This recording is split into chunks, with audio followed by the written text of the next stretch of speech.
Hello समस्त को प्रणाम। आज मु आपण मानकु गोटे पौराणिक कथा वस्तु आधारित गोटे गप जहाँकि आमर रामायण आपण मैंने कहि पारंती ताकू एक पुराना ढांचा रे सुनेवा पई जाउछि आउ जहाँकि जी मोर वर्तमान अछंती जेजेबापा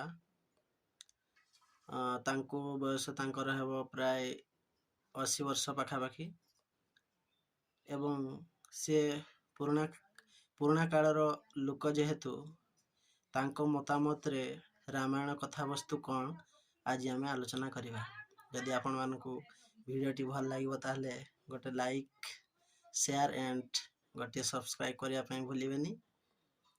आशा करे এই ভিডিওটি आपनको बहुत मजा एवं खुशी बांटिबो। धन्यवाद। चलंतु देखिया।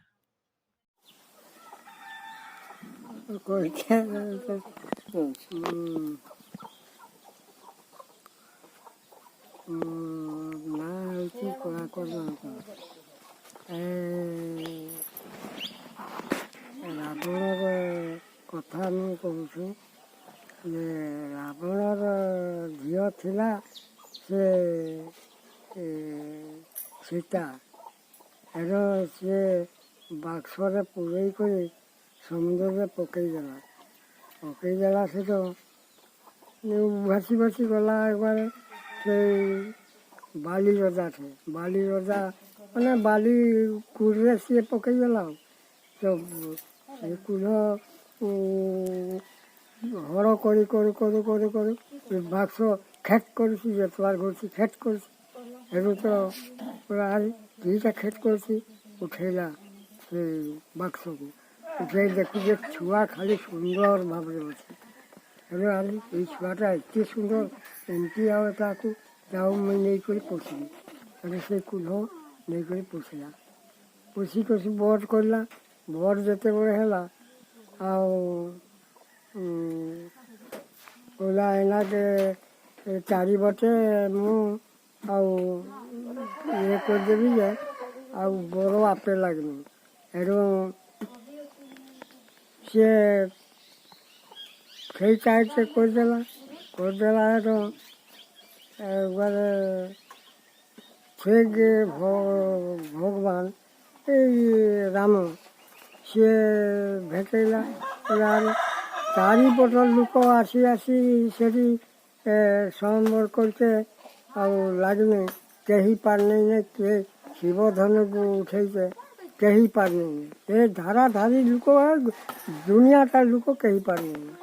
ଏବଂ ସେଇ ରାମ ଟେକିଦେଲା ସେ ତାକେ ସମ୍ବର କରିଦେନି ତାକୁ ବିବାହ କରିଦେନି ନେଇକରି ଗଲା একবারে গেলা ঘরকে গলে ସବୁ ଠିକ୍ ହେଲା। ସେଠୁ କେକ ହିଁ କହୁଛି ଏଇ ରାମକ ଭରତ ଶତ୍ରୁଘ୍ନ ଘର ବାସ ଆଉ ରାମ ଲକ୍ଷ୍ମଣ ସେମାନେ ବନବାସ ହେଇଗଲା। ତାପରେ ସେ ଚାଲିଲା ସେ ରାମ କହିଲା ମାନିଲା ନାହିଁ ଯାହା ଯେତେ ଲୋକ କହିଲେ ମାନିଲା ନାହିଁ ବଣକୁ ଗଲା ଜଙ୍ଗଲରେ ସେଇ ବଣକୁ ଗଲା। ଏଠୁ ଫଳମୂଳ ଯାହା ଯେଉଁ ଫଳମୂଳ ଖାଇ ରହିଗଲେ ସୀତା ମଝିରେ ତା କେହି ନେଇଗଲା ଆଉ ସେଇ ଫଳମୂଳ ଖାଇ ରହିଗଲେ ଯେତେବେଳେ ଏ ଶଳା ରାବଣ ହେଲା কি করলো সে এবারে ନେଇକି ପଳେଇଲା। আচ্ছা ମୋର ଭଉଣୀକୁ ସିଏ ନାକ କାଟି ଛାଡ଼ି ଦେଇଛି ତାର ସେ ବୋହୁକୁ ମିଳିଯାଇଛି। ଆଚ୍ଛା କରି একবারে ରାବଣ ଇଏ ତାର ରଥ ଆଣିକରି ବସେଇ କରି ଇଏ ପଳେଇଲା। ଏବଂ ସୀତା ବହୁତ ସିଏ ଗଲା ତୁଇ ମୋତେ ରଖିପାରିବୁ ତୁଇ ନେଉଛୁ ତୋର ଜୀବନ ଚଳିଯିବ ଦେଖିବୁ ହେଇଥିଲା ଦେଖ ଜୀବନ ତାର ସବଂଶ ସବୁ ସରେଇ ଦେନେ ମାରି କରିବୁ ଅସୁର ଯେତେ ଅସୁର ଯେତେ ଯାହା ବଡ଼ ଅସୁର ବଡ଼ ଶକ୍ତି ବାଲା ଥିଲେ ସବୁ ରାମ ମାରିକରି ଛତୁ ବୁଝେଇଦେଲେ ତ ମରେଇ ଦେଲା। ଏଠୁ ଆଉ ଏତେ ଦୂର ସବୁ କହି ଯାଇପାରିବେ। ହଉ ତାହେଲେ ଦାଦା ଆମେ ଏହି ସିଦ୍ଧାନ୍ତରେ ଉପନୀତ ହେଲୁ ଯେ ମାନେ ଏଇ ଯୋଉ ରାଶି ଚକ୍ର ଏଇ ଯୋଉ ମାନେ କହୁଛୁ ଆମେ ଆଜି ଆମର ମେଷ ରାଶି କୁମ୍ଭ ରାଶି କି କନ୍ୟା ରାଶି ଏଇ ରାଶି ଗୁଡାକରେ ବିଶ୍ୱାସ କରିବା କଥା ନୁହେଁ। କାରଣ କଣ ପାଇଁ ଆମେ ବିଶ୍ୱାସ କରିବା ନାହିଁ? କାରଣଟା ହଉଛି ରାମ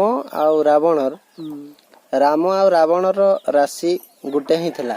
ତାଙ୍କର ରାଶି ଏକ ଥିଲା କିନ୍ତୁ ତାଙ୍କର କର୍ମ ତାଙ୍କର ମାନେ ଗୁଣକୁ ପରିପ୍ରକାଶ କଲା। ମାନେ ତାଙ୍କର କର୍ମଟା ହିଁ ଫଳ। ତେଣୁକରି କୁହାଯାଏ କର୍ମ ଯେମିତି କରିବ ଫଳ ସେମିତି ମିଳିବ। ଆଉ ରାମ ଭଲ କର୍ମ କଲେ ବୋଲି ତାଙ୍କୁ ଉତ୍ତମ ପୁରୁଷ ରୂପେ ଭଗବାନ ରୂପେ ଆମେ ଗ୍ରହଣ କଲେ। ଆଉ ରାବଣ ଖରାପ କାମ କଲା ବୋଲି ତାକୁ ଆମେ ଦୁଷ୍ଟ ଚରିତ୍ର ରୂପେ ଗ୍ରହଣ କଲେ। ଆଚ୍ଛା ହଉ। ଯଦି ଆପଣ ମାନଙ୍କୁ ଏଇ ଭିଡିଓଟି ଭଲ ଲାଗିଥାଏ ତାହେଲେ ଗୋଟିଏ ଲାଇକ୍ ଏବଂ ସେୟାର ଏବଂ ସବସ୍କ୍ରାଇବ